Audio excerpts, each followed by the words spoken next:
Hi food lovers, welcome back to our channel versatile Chinnu kitchen.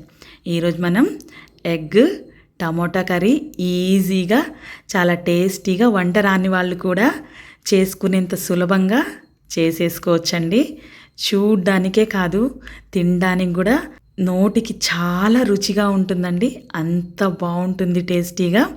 ఇంకా ఆలస్యం ఎందుకు, egg curry process చూసేద్దాం పదండి. ముందుగా హాట్ వాటర్లో ఒక హాఫ్ స్పూన్ సాల్ట్ని అయితే వేసుకొని ఎగ్స్ని ఉడకబెట్టేసుకుందామండి. మన గ్రేవీ ఎక్కువ కావాలంటే ఒక 3 టమోటా, ఒక 2 ఆనియన్స్ అయితే పడతాయి. నేను ఎలా అయితే కట్ చేసుకున్నానో సన్నగా అలా కట్ చేసుకొని పక్కనైతే పెట్టేసుకుందామండి. కడాయి అయితే తీసుకొని ఆయిల్ వేసుకుంటున్నాను. ఆయిల్ అప్రాక్స్ 40 గ్రామ్స్ అయితే ఉంటుంది. ఆయిల్ హీట్ ఎక్కాక ఉద్దిపప్పు, ఆవాలు, ఒక 2 రెమ్మల కరివేపాకు వేసుకొని దోరగా వేయించుకుందామండి.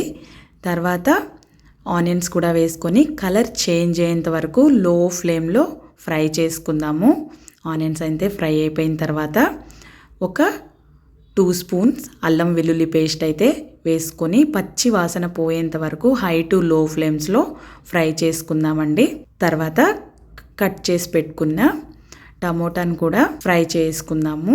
లో ఫ్లేమ్లోనే ఫ్రై చేసుకుందామండి.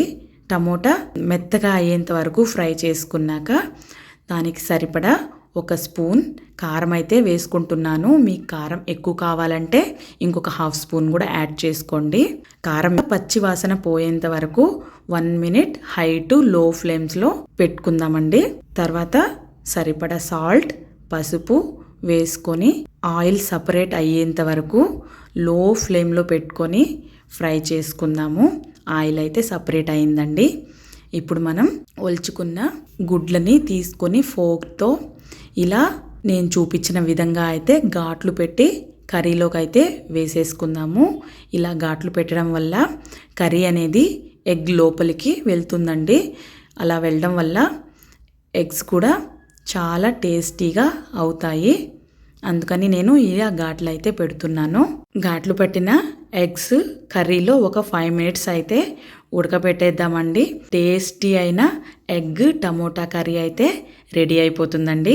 ఇప్పుడు మనం సర్వింగ్ బౌల్లోకి అయితే తీసుకొని సర్వ్ చేసేసుకోవచ్చు.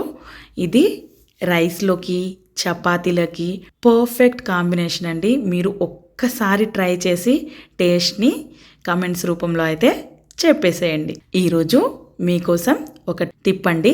ఏంటంటే ఎగ్స్ని హాట్ వాటర్లో ఉప్పు వేసి ఉడకబెట్టడం వల్ల ఎగ్ షెల్ అనేది చాలా ఈజీగా స్టిక్ అవ్వకుండా, ఎగ్ కూడా డ్యామేజ్ అవ్వకుండా షెల్ అనేది ఈజీగా వచ్చేస్తుందండి. అందుకని మనం ఎగ్స్లో ఉప్పు అయితే యాడ్ చేసుకోవడం ఇంకోసారి తప్పకుండా మర్చిపోకుండా చేయండి.